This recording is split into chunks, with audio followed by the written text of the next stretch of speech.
Let's come into our zone, training zone. मैंने आप लोगों की आज इकट्ठे क्लास इनवाइट की है। उसके पीछे वजह है, वजह यह कि मुझे अभी एक हफ्ते में आपके साथ एक इंपॉर्टेंट मॉड्यूल स्टार्ट करना है। वो मॉड्यूल है औरत की प्लेसमेंट इस्लाम में क्या है, औरत को ऑनर इस्लाम ने क्या दिया, औरत का रोल दीन में क्या है, वो आपको समझाना है मुझे, जिसको समझाने में हम हजारों सालों से कासिर रहे। समझाया भी है तो बस किताबों तक महदूद रहा है, और किताबों तक महदूद इस तरह से रहा है कि कभी वो हमारे, मैं क्यों कह रहा हूं महदूद रहा है, क्योंकि वो हमारी कभी कल्चर का हिस्सा ही नहीं बना। कल्चर हमेशा उसके उलट रहा है, बल्कि ऐसी ऐसी किताबें लिखी है जो एन इस्लामी उसूल के खिलाफ है, जो अल्लाह ताला ने औरत को मामला दिए थे, राइट्स दिए थे, ऑनर दिया था, जो उसकी आइडेंटिटी बनाई थी, उसके खिलाफ हमने चीजें लिखी है, उसके खिलाफ हमने इस्तेदलाल भी किया in the name of cause and prevention. मैं वो सिखाऊंगा सब कुछ। तो इसके लिए it's very important for all of you to get tune for that module. इसीलिए मैंने आप सबको इस वाले सेशन में इकट्ठे बुलाया, उस मॉड्यूल के लिए, आपको ट्रेन करने के लिए। सी, गौर से समझेगा जो मैं अभी आप लोगों के साथ कहने वाला हूं। कयामत के दिन, मुझे एक बात बताए आप, या कयामत छोड़ दे, अभी वो तो बात की बात है। कब्र में जब आप एंटर होंगे और कब्र में मैं एंटर होऊंगा, सवालात सेम होने वाले आपसे और मुझसे कि डिफरेंट होने वाले? सेम होने वाले सेम हैं। सर। सेम। जी। जवानी का जो सवाल होगा, रसूलुल्लाह सल्लल्लाहु अलैहि वसल्लम ने हदीस फरमाई कि तब तक कब्र से आपको आगे मुंह करने नहीं दिया जाएगा जब तक तीन चीजों का हिसाब ना लिया जाए आपसे। कितनी चीजों का? तीन चीजें। तीन चीजों और ये का। हर किसी के लिए भी है, मर्द के लिए भी है, औरत के लिए भी। आप बस इमेजिन कीजिए, आप और मैं कयामत के मंजर में खड़े कर रहे, अल्लाह ताला हमें खड़ा कर रहा है, और हमसे तीन चीजों का हिसाब लिया जा रहा है, उससे पहले हमें आगे नहीं पहुंचने दिया जाएगा। Three things.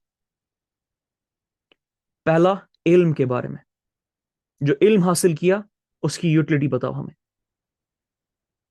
दूसरा, पैसे के बारे में, कहां से कमाया, कहां पे खर्च किया। तीसरा, सेहत के बारे में, जवानी के बारे में, कहां खर्च की। अब अरीबा से, विशा से, मैमूना से, हजरत अली से, अबू बकर सिद्दीक से, आयशा रजी अल्लाह अन्हा से, इन सब सहाबा से रजी अल्लाह अजमईन, और आप लोगों से और हम लोगों से, ये एक सवाल अल्लाह ताला, ये तीन सवाल अल्लाह ताला कर रहे हैं, सेम टू सेम। अबू बकर सिद्दीक रजी अल्लाह अन्हु कहेंगे माल था वो अल्लाह की राह में खर्च किया, रसूलुल्लाह सल्लल्लाहु अलैहि वसल्लम पे खर्च कर दिया। गुलामों को आजाद करने पे खर्च किया, रसूलुल्लाह सल्लल्लाहु अलैहि वसल्लम को फंड करने पे खर्च किया।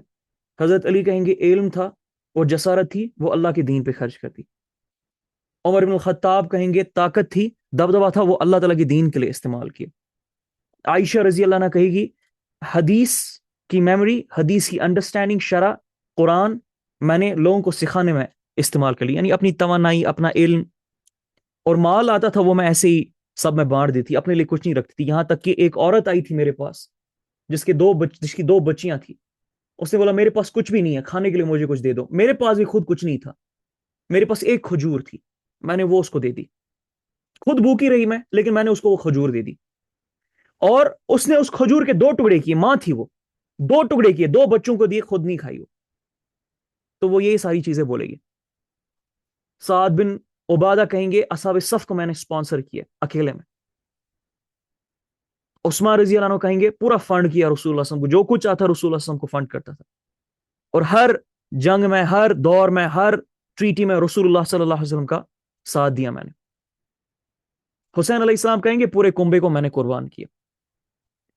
आप जरा सोचे, जिस हालात में हम करंटली है, जो मामलात हमारे करंटली है, आप और मैं कयामत के दिन जब कब्र से उठाए जाएंगे और ये तीन सवाल बोलने पे हमें आजाद करके आगे पहुंचने दिया जाएगा, हम इसका क्या जवाब देंगे?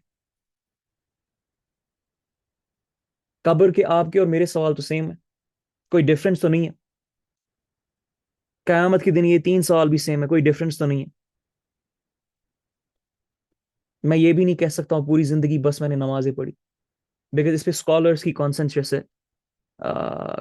है कि एक इंसान अगर काबा में पैदा हो, काबा में, सोचिए ये इतना हाई लेवल पे नहीं लिया, काबा में पैदा हो और पूरी जिंदगी हर दिन काबा का तवाफ करता रहे और काबा में ही नमाजें पढ़ता रहे और इसी में उसकी फौत हो जाए और वो मान ले वो दीन पे था, ऐसी बिल्कुल भी हकीकत नहीं है, क्योंकि ये नबियों की मेथोडोलॉजी के खिलाफ है।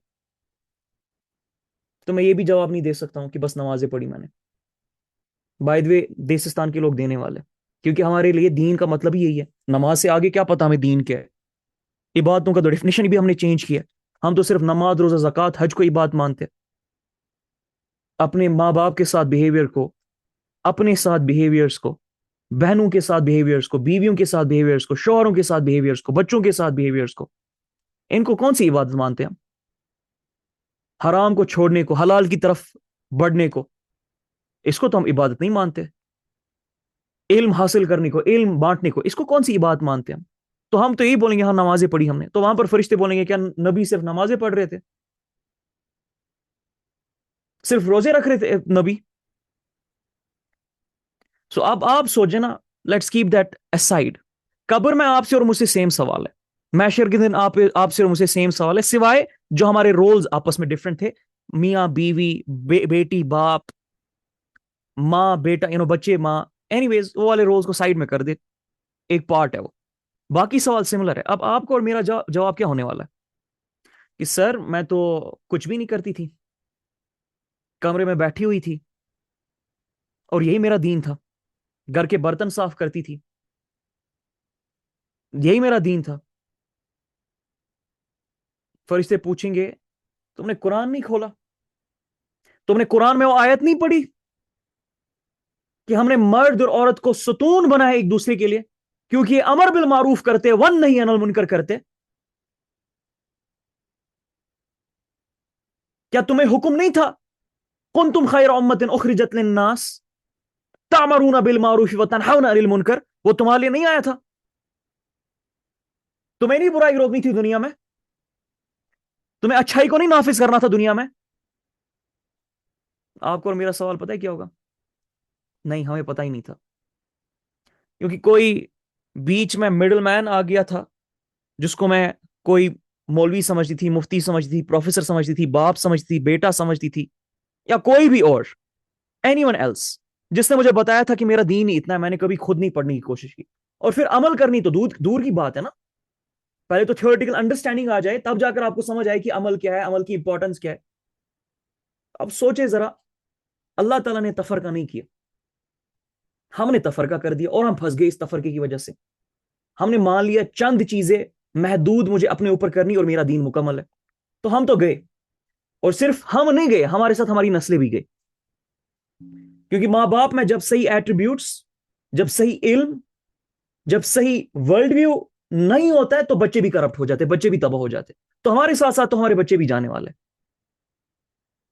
मैं ये बातें आपसे क्यों कर रहा हूं? मैं आप बातें इसलिए आपसे कर रहा हूं because I want you to understand the very basic thing, कि इस्लाम ने जो औरत को, मर्द को, इंसान को दर्जा, रोल, प्लेसमेंट, वर्क दिया है, वो काफी डिफरेंट है जो हमने कल्चर में बांध के रखा है। हमने कल्चर में अपने आप को डिक्लेयर कर दिया मुसलमान, जन्नती हैं हम, क्योंकि हम कोई काम ही नहीं कर रहे होते हैं। जाहिर सी बात है, जो कौम की, खासकर औरतों की हमारी बात कर रहा हूं, जो कौम की औरतें अल्लाह के दीन का कोई काम ही ना करती हो, अल्लाह के दीन की किताबें ही ना खोलती हो, नबी की सीरा ही ना पढ़ती हो जो नबी उन तक आया है, इसका मतलब क्या है? उन औरतों ने डिक्लेयर कर दिया हम तो जन्नती, हमसे तो नहीं सवाल होने वाला है। और कयामत के दिन मैंने क्या बोला, 3 सवाल कौन होने वाले? पहला सवाल इल्म, पैसा और सेहत। और अब जवान। बताएं मुझे क्या जवाब यूथ दोगे को आप? कैसे यूथ। जी जवाब देना मुझे, क्या जवाब दोगे आप अल्लाह ताला को? फरिश्तों को क्या जवाब दोगे इन 3 सवालात का? Let's try to create the scene here ना, पहले यही पर तैयारी करके जाते, फिर देखते आगे जाके हम बचेंगे कि नहीं बचेंगे, हमारे वो बहाने माने जाएंगे कि नहीं माने जाएंगे। Come on, tell me the answers. Quran नहीं पढ़ते हम, इल्म का क्या जवाब देंगे? यूटिलिटी क्या की थी?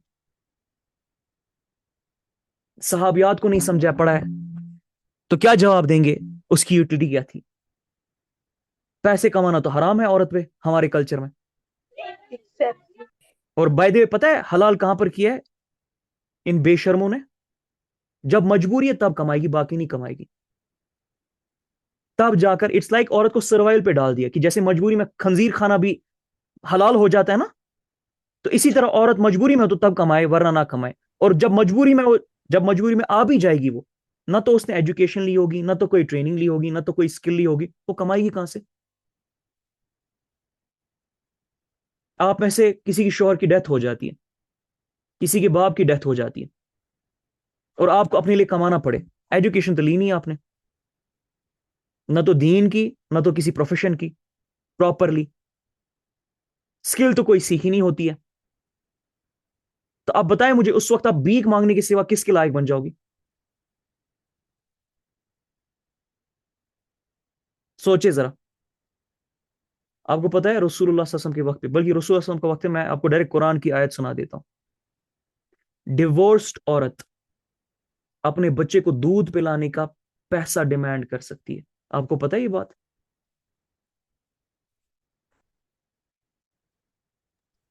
नो सर, नहीं पता। No, sir. यस सर, सूरह तलाक में है। सूरह तलाक में है ये। यही तो मैंने कहा ना, जब पहला सवाल होगा इल्म का, तो हमने कुरान नहीं पढ़ा है, बाकी की उसकी तशरी, उसकी अंडरस्टैंडिंग, उसकी तफसीर, उसके वो तो छोड़ दे आप साइड में, उसकी शरह। डिवोर्स्ड औरत, सोचे जरा, डिवोर्स्ड औरत, एक मां, अपने ही बच्चे की मां, वो अपने शौहर से डिमांड कर सकती है कि मुझे दूध पिलाने के पैसे दे। और इस्लाम ने हुक्म दिया म्यूचुअली आपस में डिसाइड करो through the means and everything कि कितना तुम इसको दोगे। और अगर डिसाइड नहीं होता है, वो औरत उस बच्चे को दूध पिलाने के लिए किसी और के हवाले कर सकती है कि कोई और पिलाएगी, या मर्द बोलेगा चलो मैं तो तुम्हें नहीं दे सकता हूं, किसी और औरत के थ्रू पिला लेता हूं। लेकिन म्यूचुअल डिसीजन के बाद ये इस्लाम ने, सोचे जरा, ये इस्लाम ने क्या ऑनर दिया था। रसूलुल्लाह सल्लल्लाहु अलैहि वसल्लम का जब बेटा इब्राहिम पैदा हुआ था, तो रसूलुल्लाह सल्लल्लाहु अलैहि वसल्लम ने उनको नरिश करने के लिए उम्म सैफ के पास दिया था। Umm Saif was the wife of a blacksmith, and पर क्या जहां बोला? तक मैंने पढ़ा है, प्रॉफेट अलैहिस्सलातु वस्सलाम used to pay them for that. औरत ब्रेस्ट फीडिंग के लिए पेमेंट ले सकती है। सोचे तो सही, क्या ऑनर दिया था, क्या इस्लाम ने दर्जा दिया था। हमें पता है हमें क्या कहा गया है? औरत सिर्फ तब कमा सकती है जब मजबूरी हो, बिना मजबूरी के उसको नहीं कमाना चाहिए। जब मजबूरी हो, उसने तो कुछ सीखा ही नहीं, क्या कमाएगी? और जब मैं ये बातें करता हूं ना, कहते वेस्टर्न फेमिनिज्म फैला रहा है, और मैंने कब कहा औरत को कि तुम नंगी हो जाओ? मैंने कब कहा कि तुम फ्री मिक्सिंग करो मर्दों के साथ? और आ जाते ये इंग्लिश किताबें पढ़ के, he is reading English books written in books written in English, and then he is stating all these things. रसूलुल्लाह सल्लल्लाहु अलैहि वसल्लम की सीरत से मैं एग्जाम्पल दे रहा होता हूं। अब वो अंग्रेजी किताब में लिखा हो, या चाइनीज किताब में लिखा हो, या अरबी किताब में लिखा हो, है तो सीरत का वाक्या। अहदीस में बुखारी और सही मुस्लिम की और इब्न माजा और नसाई की सुना रहा होता हूं। तो अब वो किसी भी लैंग्वेज में हो, है तो रसूलुल्लाह सल्लल्लाहु अलैहि वसल्लम की सीरत का हिस्सा, हुजूर इस्लाम का कौल है। और बंदा जो एतराज उठा रहा था ना, ये अभी जो जिसका ऑडियो वायरल हुआ है ग्रुप्स में, और जो इन्हें अभी गेम्स खेली है, नीच लेवल की गेम्स, बताऊंगा, अभी समझाऊंगा, खुद अंग्रेजी में बात कर रहा है, और अंग्रेजी भी उसको बाय द वे दुरुस्त नहीं आती है, ये अजीब व गरीब बात है। और कह रहा है कि अंग्रेजी की किताबें पढ़कर ये कह रहा होता है, अंग्रेजी किताबों से दीन नहीं सीखा जाता। भाई तुम फिर अंग्रेजी में क्यों बात कर रहे हो?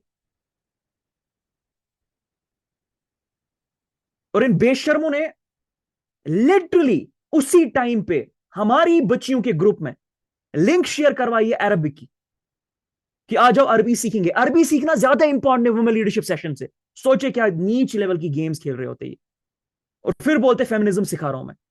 रसूलुल्लाह सल्लल्लाहु अलैहि वसल्लम की सीरत, हदीस और कुरान की आयतें सुनाता हूं, उसके अलावा कोई एग्जाम्पल नहीं देता हूं। When I try to create the identity of the woman, even tell the identity of the woman.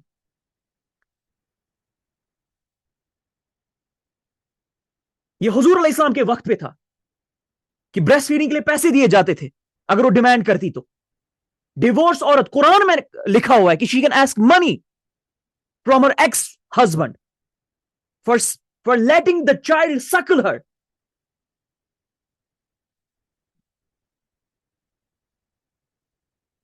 मेरे पास हदीस है कि रसूलुल्लाह सम सहाबियात के पास गए थे एक बार, and she was in her palm fields, खजूरों के बाग में उनको केटर कर रही थी।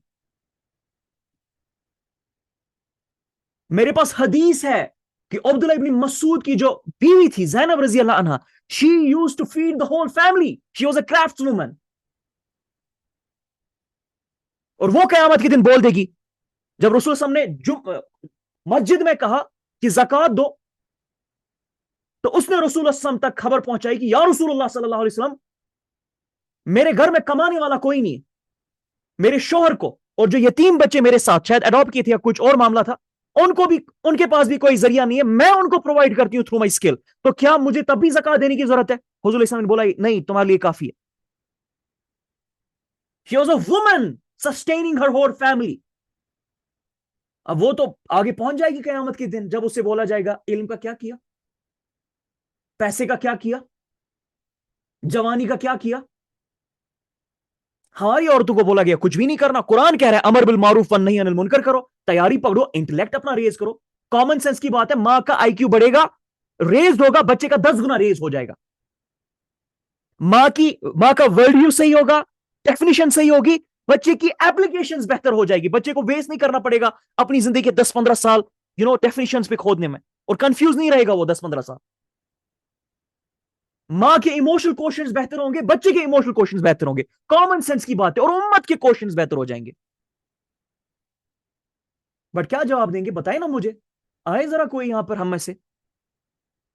और ये सबसे सवाल है, मेरी मां से भी, मेरी बहन से भी, मेरी बीवी से भी, मेरी बहनों से भी, हम आप सबसे सवाल है ये। बताइए क्या जवाब देंगे हम कयामत के दिन? सवाल तो कब्र में वही है जो मुझसे है, आपसे, हजरत अली से, हजरत आयशा से, वो जवाब देंगे। हम क्या करें? रोटियां पकाएं और बोले रोटियां पकाने से बस दीन मुकम्मल हो गया मेरा? और फिर हदीस सीरा से मैं एग्जाम्पल्स दूं तो फेमिनिज्म हो जाता है। हुजूर इस्लाम की सीरा फेमिनिस्ट, फेमिनिज्म फेमिनिस्ट से लिखी है, सही बुखारी की हदीस किसी फेमिनिस्ट से लिखी है।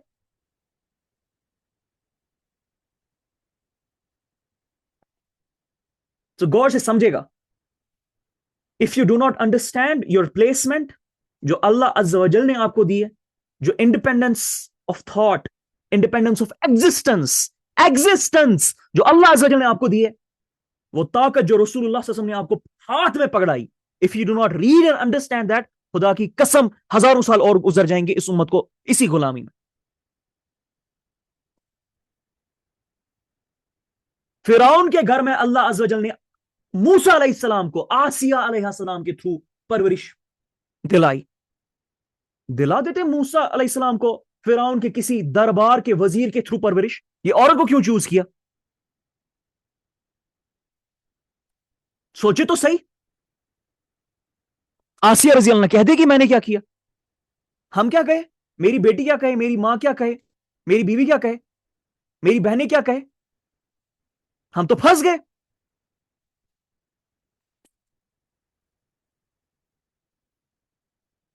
तबाही में डाल दिया हमने, खुदा की कसम तबाही में डाल दिया हमने उम्मत को, क्योंकि माओ को हमने खसीस बना दिया, सर्वाइवल डिसऑर्डर पे हमने रख दिया। 24 घंटे एविडेंस कलेक्ट कर रही होती है, अपने बेटों को अपनी तरफ लेके आती है, अपने बच्चियों को अपनी तरफ लेके आती है। किसके खिलाफ? अपने शोहर के खिलाफ, क्योंकि टेंशन होता है कभी भी डिवोर्स दे देगा। सर्वाइवल मेंटलिटी डिसऑर्डर इसको कहते हैं। 24 घंटे माएं अपनी तरफ खींच रही होती है, बाप को विलनाइज करवा रही होती है। क्यों भला? हर घर की क्यों कहानी है ये? क्योंकि हर घर में औरत को सर्वाइवल मेंटलिटी डिसऑर्डर पे रखा गया कि तुम तो पांव की जूती हो।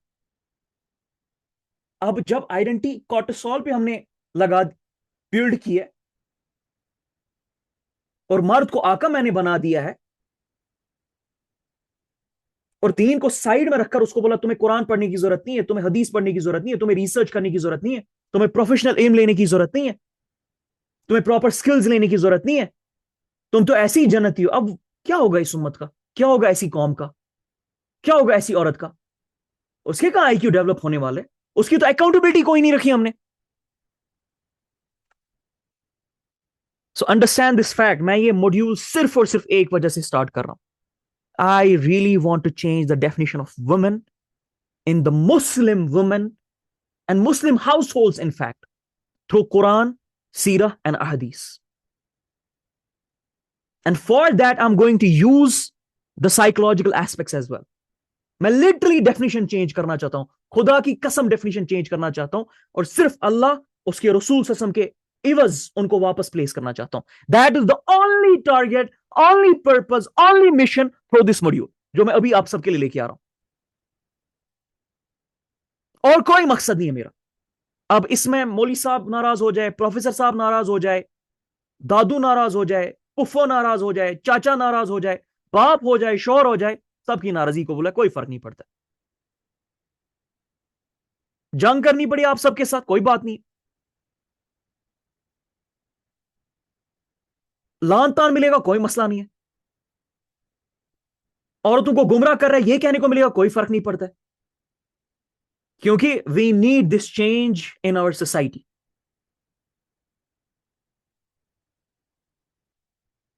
माओ के डरों ने जो उम्मत का हाल करके रखा है, और वो जो डर हमें बड़े बड़े तख्तों पे भी दिख रहे होते हैं, आप सबसे वो छुपी हुई चीजें नहीं, आप सब खुद देख सकते हो. 57 मुल्क मिलकर 2 बच्चियों को पानी नहीं पिला पाए, और अभी तक नहीं पिला पाए. 3.5 साल हो गए, 3 साल सॉरी होने वाले.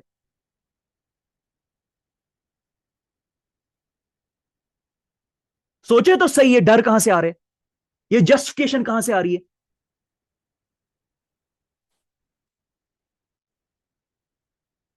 बचपन में मां ने दीन फॉलो ना करने पे उसी वक्त सरजनिश की होती ना, और बताया होता कि भाई तुझे मुसलमान बच्चा बनाना है, मुझे मोमिन बनाना है, मुझे ये हरकत तेरे साथ नहीं चलेगी, खाना भी नहीं मिलेगा तुझे. तब जाकर इसको पता चलता इस्लाम की अहमियत क्या है. लेकिन माओ ने क्या किया, कोई बात नहीं, बच्चा है, कुछ भी मत बोलो. बापों को भी रोका, बल्कि सरजनिश करने से.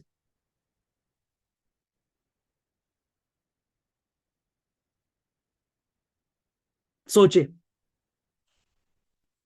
सो try to understand the think.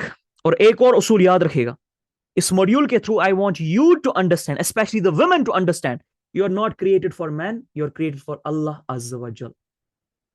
आप अल्लाह के लिए बनाए गए हो, आप मर्दों के लिए नहीं बनाए गए. मर्द भी औरतों के लिए नहीं बनाए, मर्द अल्लाह के लिए बनाए गए.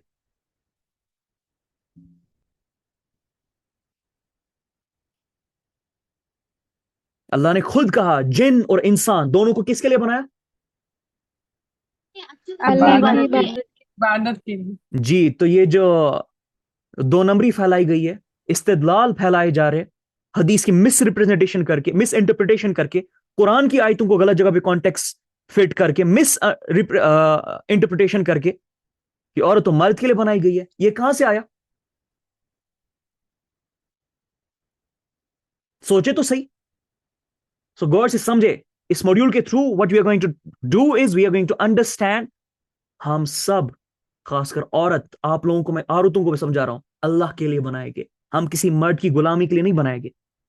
आदम अलैहिस्सलाम को जन्नत में हवा अलैहिस्सलाम देने से पहले आलम अरवा में हम सब ने अहद कर लिया था. बात समझ आ रही है.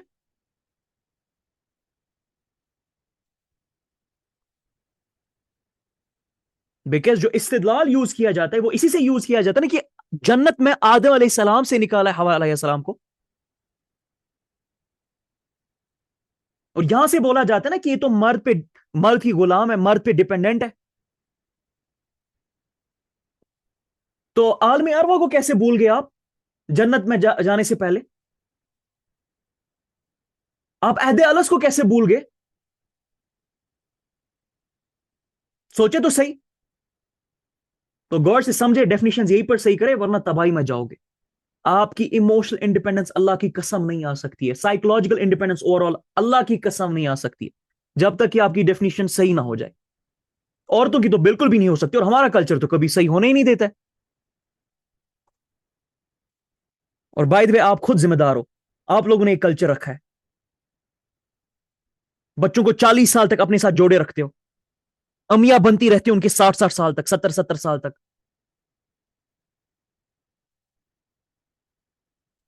So this is point number 2. इसको गौर से समझेगा.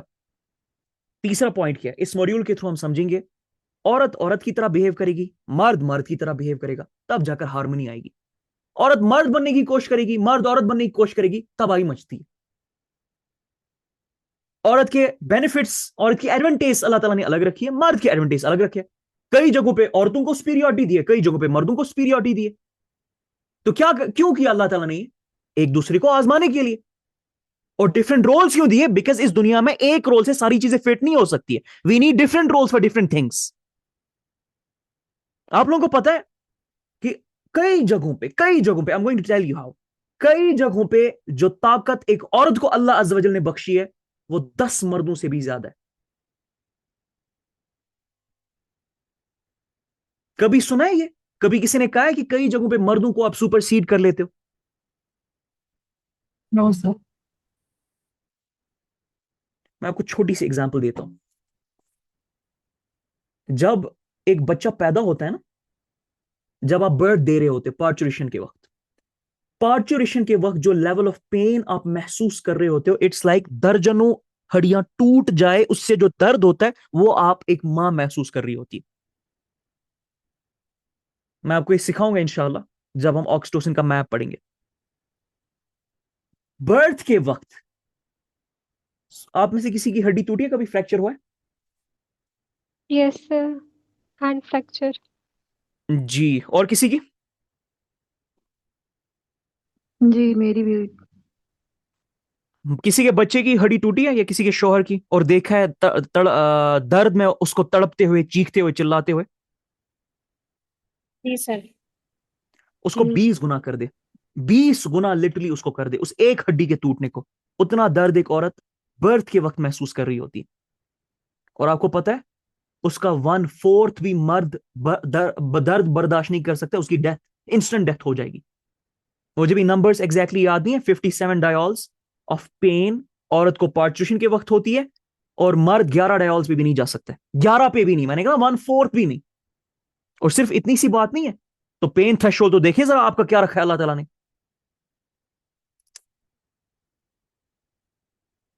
सेकंड, आपकी जो पेशेंस की लेवल है ना, वो मर्दों से कई ज्यादा सुपरसीड कर लेती है। औरत में जो सब्र की लेवल्स होती है वो कई ज्यादा सुपरसीड कर लेती है मर्दों से।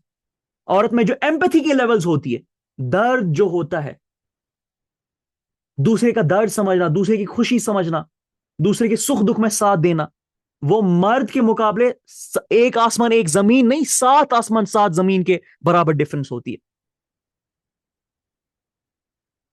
लेकिन हमें तो कहा जाता है औरत नाकिस अक्ल व दीन है। हमें तो हदीस सुनाई जाती है, सर आप ये कैसी बातें कर रहे हो? पेशेंस हम में ज्यादा है, पेन थ्रेशोल्ड हम में ज्यादा है, एम्पैथी हम में ज्यादा है, चीजों को इंटरनलाइज करने के फैक्टर्स हम में ज्यादा है, चीजों को प्रोसेस करने की कैपेबिलिटी हम में ज्यादा है। लेकिन औरतों ना किस अक्ल व दीन है, बल्कि दो मर्दों की गवाही, दो औरतों की गवाही तो सिर्फ एक मर्द के बराबर होती है। क्यों ये बातें नहीं सुनी आपने? औरत तो पैदल होती अक्ल से, मर्दों बहुत को तो बार दिमाग सुनिए। ज्यादा अल्लाह ताला ने दिया, औरतों को तो कम दिया है। Yes sir. जी। यस तो ये सर। सवाल क्यों सेम होने वाले कब्र में, महशर के दिन? बड़ा जुल्म नहीं है ये? सेम सवाल, कितना जुल्म किया नाउजुबिल्लाह अल्लाह ताला ने। और आप लोगों को बता दूं, औरत का जो रिसीवल पावर है वो मर्दों से कई गुना ज्यादा होता है। औरतों का डेटा प्रोसेसिंग का जो पावर है वो ज्यादा है मर्दों से। क्यों? मैं अभी सिखाऊंगा। टेम्परामेंट में कई जगहों पे औरतें सुपरसीड कर जाती है मर्दों को। ये इतनी इतनी ज्यादा अल्लाह ताला ने निशानियां दिखाई थी हमारी बायोलॉजी के थ्रू, साइकोलॉजी के थ्रू, कुरान में बताई थी, सीरा में बताई थी, अहदीस के थ्रू बताई थी। लेकिन हमने क्या कर दिया? हमने औरत को खसीस बना दिया, औरत को नीचे, घुटनों के नीचे प्लेस कर दिया। बोला पैर की जूती हो तुम, मारूंगा भी तुम्हें, पीटूंगा भी तुम्हें, घसीटूंगा भी तुम्हें, बेल्ट से तुम्हें पीटता जाऊंगा, तुम्हें कुछ नहीं करना, चुप, उफ। और उसको तकदीर मानना है तुम्हें, वो तुम्हारी तकदीर है। क्या दुश्मनी अल्लाह ताला ने निभाई है औरतों से, अल्लाह अकबर, खासकर देसिस्तानी औरतों से, कि मारे, पीटे, घसीटे, गालियां दे।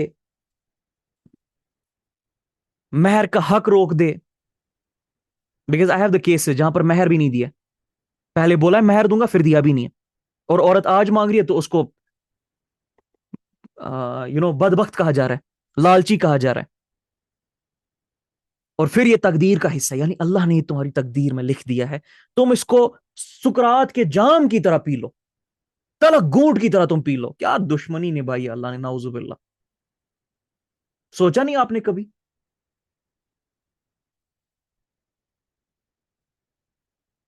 असल में अल्लाह ने नहीं दुश्मनी निभाई, जिस भाई साहब ने बीच में डंडी मारी है ना कुरान के, और हदीस छुपाए है, और उसमें भी फिर डंडी मारी है हदीस की इंटरप्रिटेशन में, सीरा जिसने छुपाई, साहबिया जिसने छुपाई, उसने मसला कर दिया आपकी तकदीर के साथ।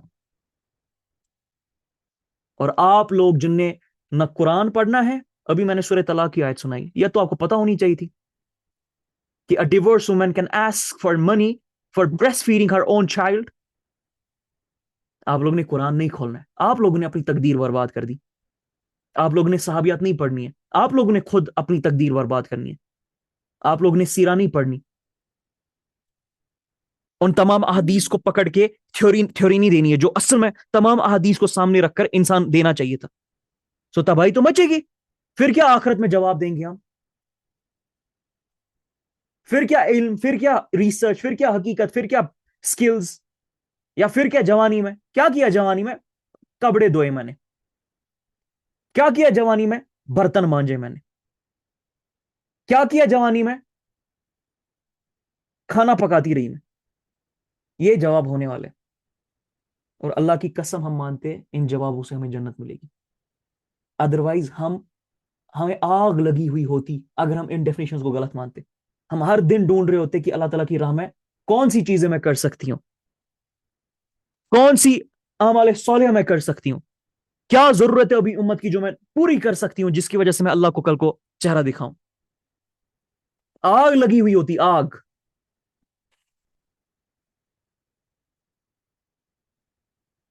इमाम पैदा करती थी औरत, जब इस्लाम का फलसफा क्लियर हो गया था। शैतान पैदा होना स्टार्ट हो गए, कब से बल्कि। और वो मिंबरों पे भी जाते हैं, वो यूनिवर्सिटीज में भी जाते हैं, वो ऑफिस में भी जाते हैं, वो हुकूमतों के तख्तों पे भी जाते हैं, और फिर बाकियों को भी शैतानियत पे लेके आते हैं कि दुनिया में कुछ भी हो रहा हो तुम्हारा फर्ज नहीं है कुछ करना। दुनिया तबाह हो जाए, दुनिया बर्बाद हो जाए, बच्चियां रेप हो जाए, कुत्तों से उनको रेप किया जाए फलस्तीन में, कुत्तों से। सोचे तो सही, आपकी और मेरी बेटी के साथ किया जाए, मैं ये जस्टिफिकेशन दूंगा, मुझसे अल्लाह ताला नहीं सवाल पूछेंगे, ये हुकूमत से सवाल पूछा जाएगा। मेरी बच्ची को कुत्तों से रेप किया जाए और मैं ये इंटरप्रिटेशन दूंगा, और फिर बाकियों को कहूंगा यही दीन है, यही इस्लाम है।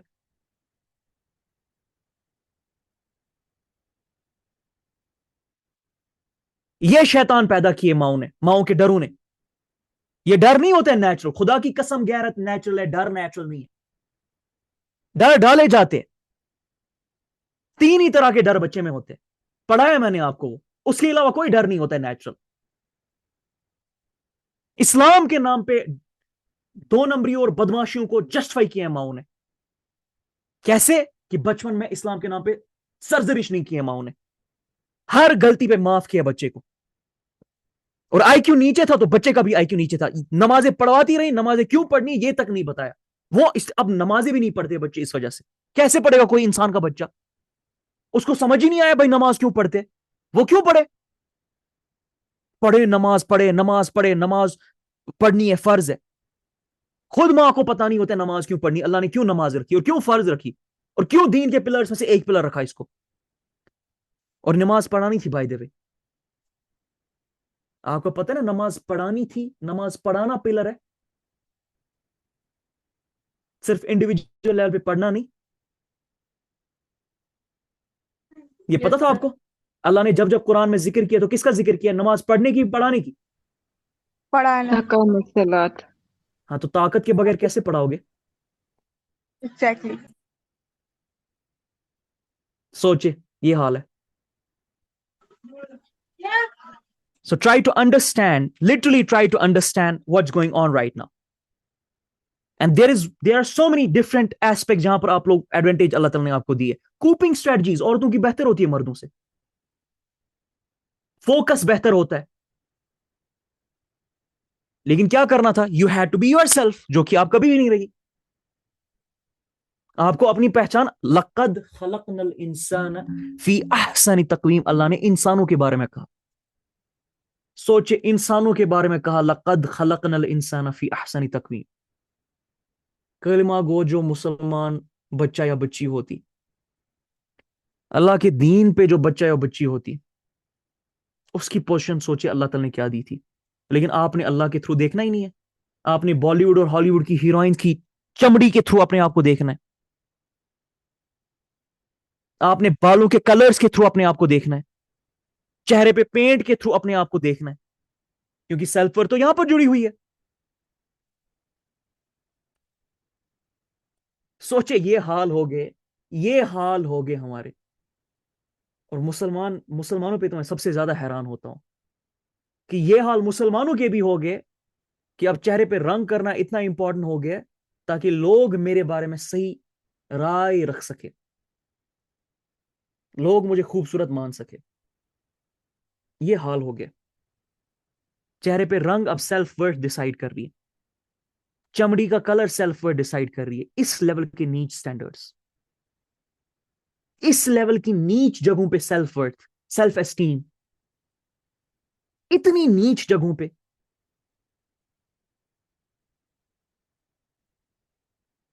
काले और गोरे के, काला रंग और गोरा रंग डिसाइड कर रहा है कौन बेहतर है, कौन बदतर है. सोचे ये लानत है. क्यों? क्योंकि अगेन, वो जो आइडेंटिटी थी कुरान में, वो जो आइडेंटिटी थी सहाबियात के थ्रू, वो जो आइडेंटिटी थी सीरा में, हमने वो पढ़ी नहीं, जानी नहीं, तो क्या होता. और फिर हमें नाकिस अक्ल व दीन भी कहा गया.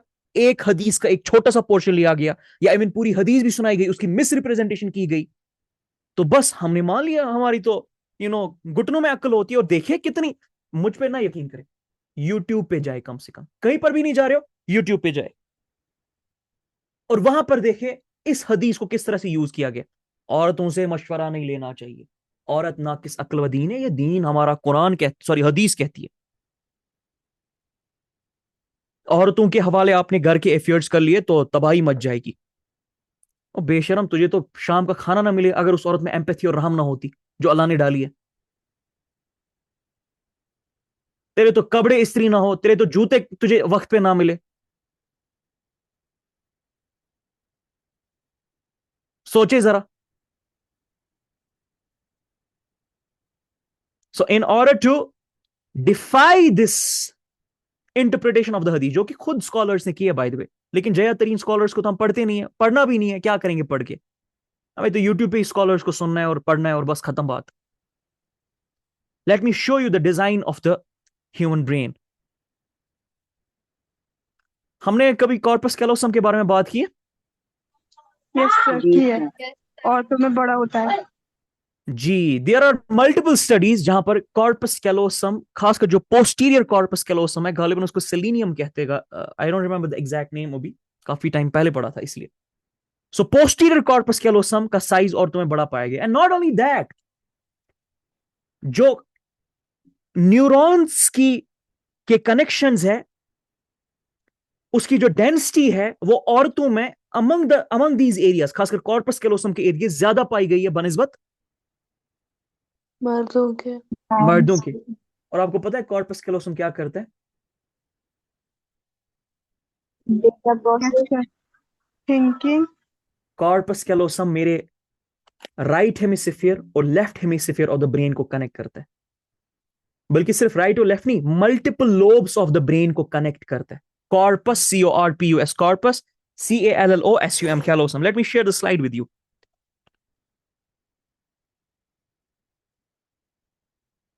Give me a second. I'll share a slide with you.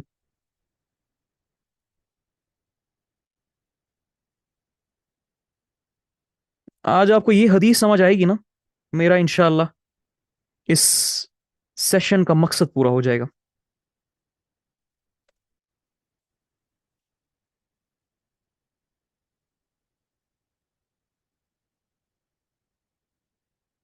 Recording in progress.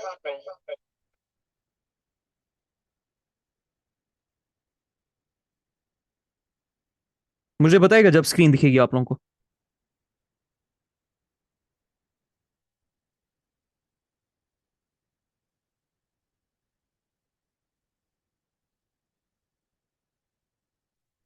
Screen दिख रही है? Yes, Yes, sir. sir. Yes, sir. Wait,